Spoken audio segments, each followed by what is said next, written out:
So ito mga idol yung gagamitin nating battery pack para dun sa bubuin nating solar portable generator ano. Sa mga hindi pa nakapanood dito mga idol, panoorin niyo muna yung ating video. Dalawa yan, part 1 at saka part 2. Ito yon yung ating video, tutorial video para dito sa ating battery pack. So mainam na panoorin niyo muna yon bago kayo mag-proceed dito sa ating pagbubuo ng solar portable generator. Pero kung kabisado niyo naman ang ginagawa nyo, okay rin lang naman. Wala namang problema mga idol na mag-proceed dito, no? Dito sa ating video. So regarding dito sa ating battery pack mga idol, napapansin nyo siguro may mga konting nagbago, no? May naidagdag na inverter at saka ito. And then itong wire na ito. So mamaya i-discuss natin yung mga materialis na ibang naidagdag dito. Kagaya nito. Ito kasi ay shunt ng PCEM na ilalagay natin sa ating portable solar generator, no. So kailangan kasi to para ma-monitor ni client or ni idol yung kanyang consumption or yung mga gumagana sa kanyang battery pack. So dito naman sa ating inverter, ayan, so naglagay tayo ng 1000 watts na inverter, 12 volts yan mga idol para sa kanyang AC out. Okay, so yun lang naman yung nagbago dito or yung naitagdag dito, no. So proceed tayo mga idol sa ating pagbubuo ng ating kaha para dito. So itabi muna natin to kasi nakaabang naman na tong mga to. So ito yung napili namin ni idol client na gagamitin na kaha ng kanyang solar portable generator mga idol, no. So ito ay Inco brand at ang size nito ay number 17. Dito yan sa likod mga idol. Ayan, so number 17 yung size ng ating box mga idol. At ito ay na-i-prepare ko na para nagsasalpak na lang tayo. Hindi na tayo tumagal sa ating video mga idol, no. So ito na, nakaabang na yung kanyang mga butas. At dito sa kanyang kaha, naiyabang ko na rin yung kanyang mga kailangang slot mga idol, no. Ayan. So ang gagawin na lang natin mga idol ay nagsasalpak na lang at saka nagwa-wirings dito sa ating box para hindi na tayo tumagal dito sa ating tutorial mga idol, no. So simulan muna nating mag wirings dito sa ating mismong box. Unahin natin dito mga idol ng pagkakabit dito sa ating kabitan ng ating solar, no. So dito magcha-charge yung ating or dito i-connect yung connection ng solar panel. So dito yung input ng ating solar panel mga idol. Yan dito sa likod. So gagamit tayo dito ng binding post na ang size ay 6mm.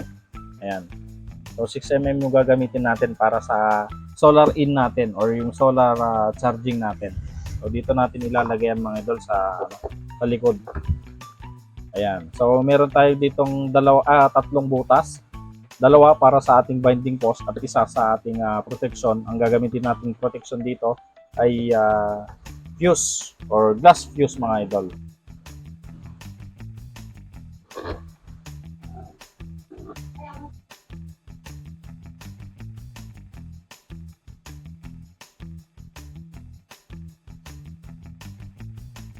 So salpak na rin natin yung ating fuse dito.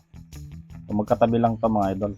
Fuse at saka yung ating solar input. So ang gagamitin natin dito mga idol na wire ay itong number 12. Number 12 to at saka nilagyan na rin natin ng terminal or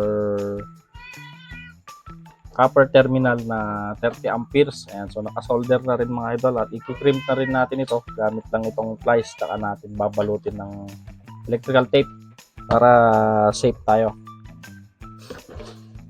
Okay, so naisolda na natin mga idol yung ating fuse at naikabit na rin natin yung ating terminal, no. Ito na yung ating negative at saka positive, and then yung ating fuse ay hinati natin or pinutol natin sa positive side para dito tayo magkakaroon ng protection, no. So magkakat yung ating positive side, and then syempre gumapang na yan dito sa ating SCC, papunta sa ating SCC. Ayan. So dito kasi may lalagay yung ating SCC mga idol dito sa harapan ng ating box. Ayan, so pinutol ko na. And then nakaabang na rin tayo para sa ating battery input. So dito rin lulusot mamaya. Okay? So ayan na. So napakalinis tignan mga idol, no? Tignan natin sa likod. So ayan yung ating likod mga idol, no? Susunod natin,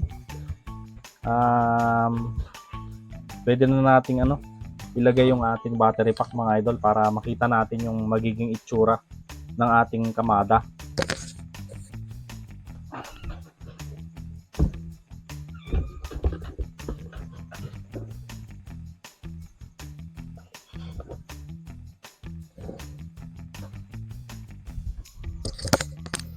So kung makikita nyo yung ating terminal, yung ating charging terminals ay malayo sa mga connection natin ng ating malapit sa baterya, no? Ayan, so malinis siyang tignan mga idol. So ayun na yung ating wires. So ilalagay na rin natin dito mga idol yung ating mga AC output, yung socket natin at saka yung ating switch ng ating inverter kasi kailangan na natin ilagay ito mga idol dahil mag-aano na tayo, ilalatag na natin mamaya yung battery dito sa loob. So lalagay muna natin to dito.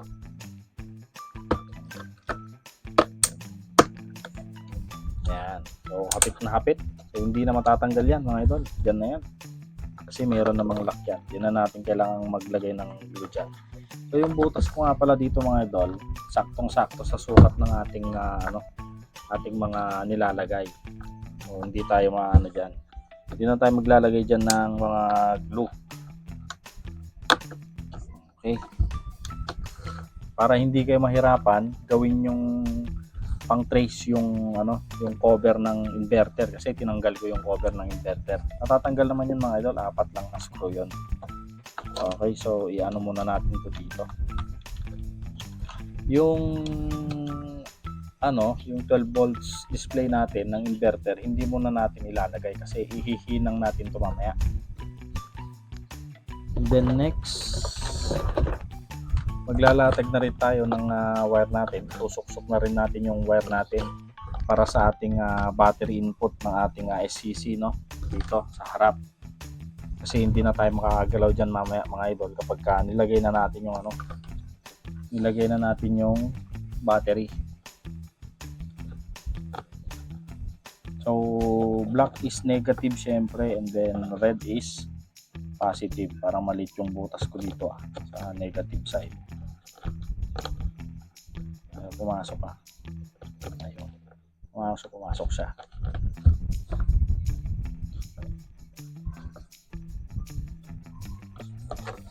Ayan. So ito na yung ating wire mga idol. Itatabi muna natin to.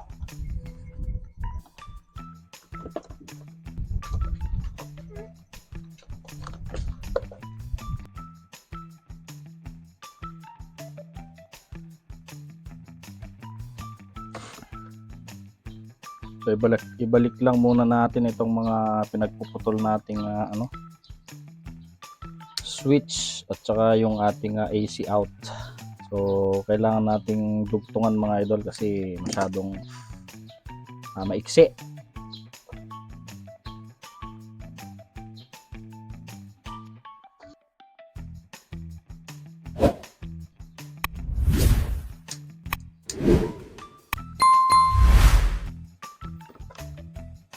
So ito yung ating AC out mga idol, kailangan rin natin idugtong to kasi nasa baba yung ating saksakan, no? So maiksi. Ito yung ating idudugtong dyan.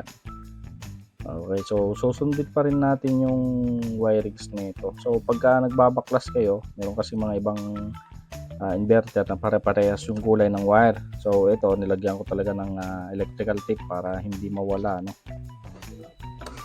Okay. So last na hininang natin mga idol itong kanyang watt meter. Ayan. So ay voltmeter pala ng ating inverter, no? Ayan. So pwede na natin tong isalpak. Alright. So yan na yung ating mga idol dito sa kanyang side. Okay. So halos patapos na tayo mga idol, no? So ito yung ating inabang na wire kanina. Ayan, dito sa harap. Ito yung ating para sa ating battery. So, next natin dito, mga idol, ilagay na natin yung kanyang SCC dito sa harap at saka para pwede na natin i-wiring ito sa battery.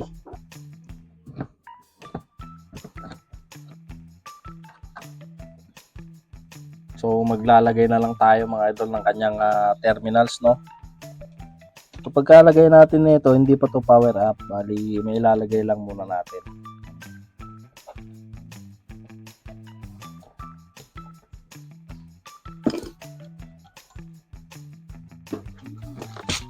Okay.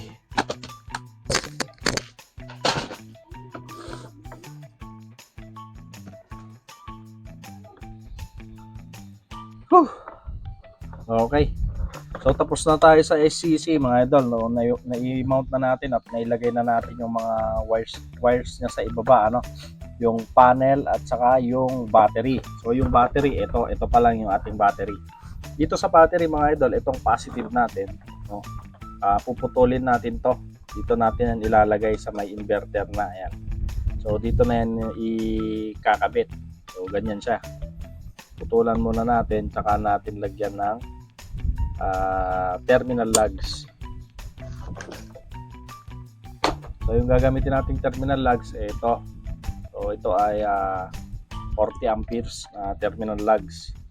Huwag kayong basta-basta bibili ng mga terminal lugs mga idol, kasi pagka sinabing terminal lugs, meron pang ano yan, may kalakip pa yan kung ilang ampere yung rating ng inyong terminal lugs na kailangan, no?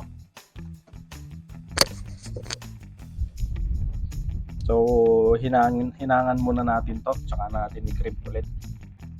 Okay, so tapos na yung ating wire papunta sa ating galing sa ating battery mga idol, no? So ito na yung ating wire na galing sa ating SCC mga idol, ito. So meron na tayong terminal lug. So sunod natin yung wire ng negative naman ng ating SCC papunta sa ating battery. So dito na natin ilalagay yan sa ating shunt. Sa labas to ng shunt mga idol, sa output ng shunt to. So dito na natin to ilalagay. So sukatan muna natin. Tapos lalagyan ulit natin to ng terminal lugs mga idol para safe yung ating connection. Wala tayong loose dahil medyo mataas-taas na amperyahe yung dadaan dito, lalo na 12 volts yung gagana dito mga idol. Siyempre portable pa, portable kung saan dinadala yan, at siyempre hindi natin maiwasan na may mag-loose, kaya dito pa lang hanggat maaari ay isigurado na natin yung ating connection mga idol, no? So tapos na natin mga idol yung ating connection galing sa ating SCC papunta sa ating battery. So ito yung ating positive at ito yung ating negative, no? So yung main positive ng ating battery mga idol, ito yan, yung ating main positive. At yung ating main negative ay ito. So pumasok na dito sa ating shunt mga idol. So itong ating main positive dito yan sa ating inverter ng main positive ng baterya. At itong ating positive line naman galing sa ating SCC, dito na yan ko-connect mga idol. Ayan. So ganyan na siya. Yan. So ganyan siya mga idol, no. Okay, so wag muna nating higpitan masyado kasi may ilalagay pa tayo diyan. Dito naman sa ating negative line, so ito meron na rin tayong wire, no. Ito yung ilalagay natin sa ating inverter. At ito naman yung pupunta dito sa ating negative. So dito tayo sa out ng ating shunt ng ating PCEM. Ayan. So dito na rin yan mga idol. Yan yung ating connection galing sa ating inverter. And then ito yung negative line naman galing sa ating SCC. So dito na rin yan pupunta mga idol. So kaya dito dumaan ito mga idol, yung ating negative ng ating SCC papunta sa ating battery para ma-read ng ating PCM, no. So mamaya i-explain natin yan. At syempre dito na rin dumaan yung linya ng ating inverter para mabasa rin yung load natin, mabasa ng PCM, no, yung load natin.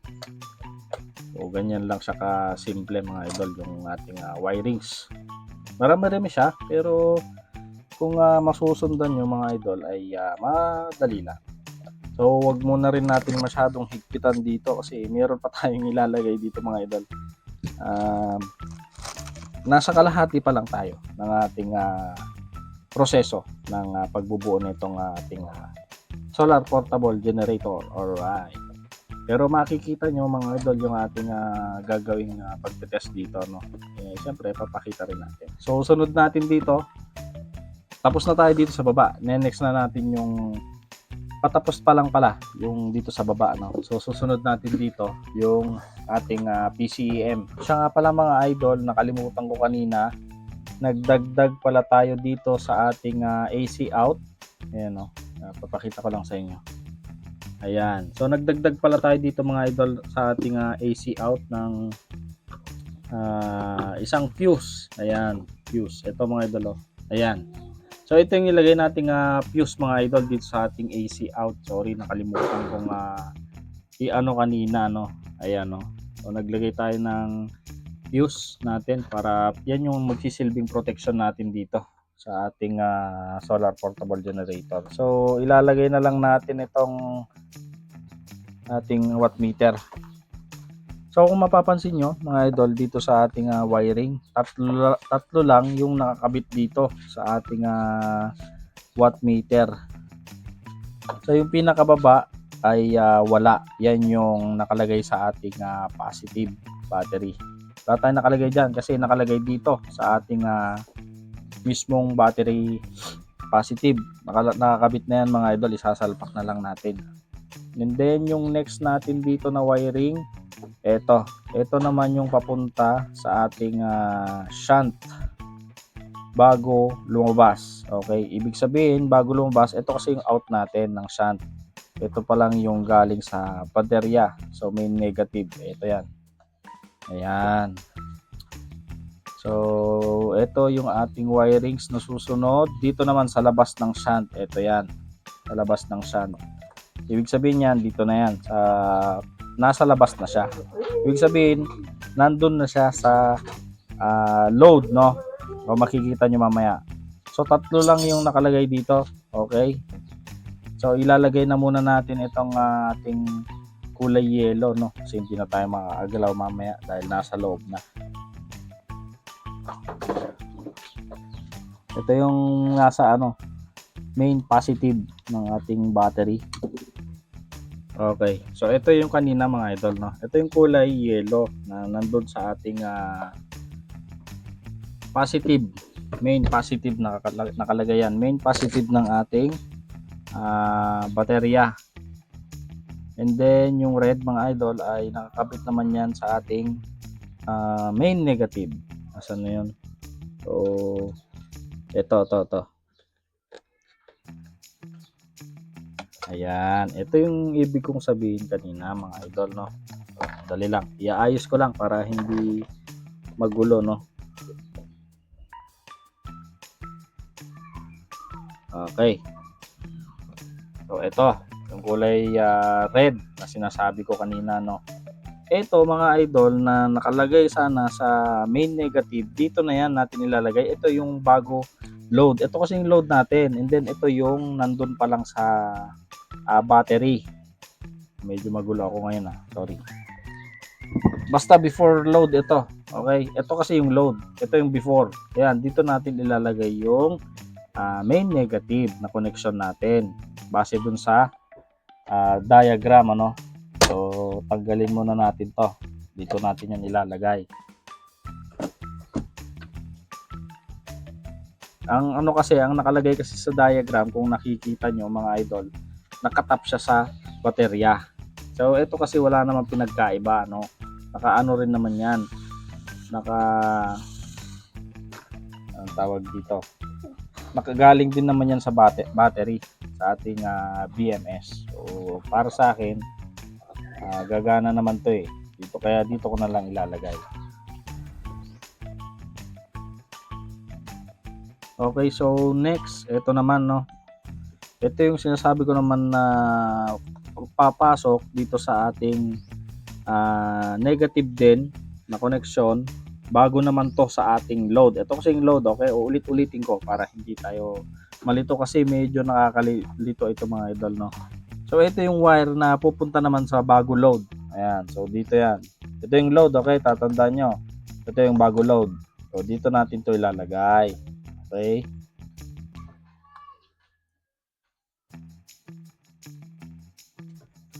Ayan.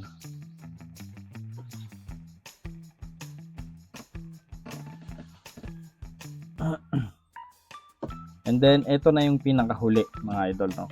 Kung makikita nyo sa diagram, meron pa tayong dalawang wire, no. Yan naman yung external power supply natin. So para sa akin, hindi na ako maglalagay niyan. So gagamitin lang yan kapag yung battery natin ay nag-cut or na-lobat.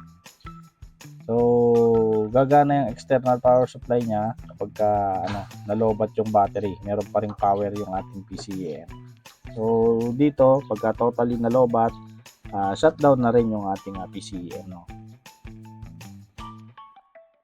Ayan lang. Yan lang siya, mga idol. O ganyan lang kasimple yung kanyang wiring. Huwag kayong malilito. Malilito kasi kayo kapag yung PCM nyo, yung kanyang diagram ay colored, no.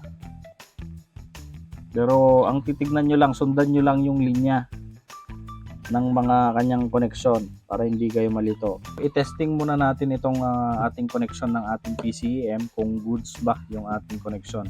Siya nga pala, mga idol, pagka kayo ay naggagawa sa inyong battery pack, no, meron kayong mga binubuting-ting, I suggest, mga idol, na tanggalin nyo muna yung connection ng inyong BMS at saka yung active balancer para iwas tayo sa short circuit at wala pa tayong power dito na dumadaan. So ngayon magte-testing na tayo kung goods ba. Okay. So mayroon na tayong display, mga idol, dito sa ating PCM, no. So medyo dumidilim na rin, mga idol. Nais ko po muna sanang putulin dito yung ating video, no. I-explain natin to sa ating susunod na video at medyo madilim na, mga idol. Anong oras na rin? Medyo 10 oras na. So pag pumanhin nyo, mga idol, sana abangan nyo sa ating na next na video yung ating itutuloy na pagbuo itong ating solar portable generator, mga idol, no. So ang next natin yung kanyang top box, okay, at saka i-explain rin natin kung paano i-calibrate ito, kasi i-calibrate pa itong ating PCM, mga idol, hindi ito plug and play, no. Okay, so yun lang, mga idol. Maraming salamat po sa inyong lahat, sa inyong pagsuporta.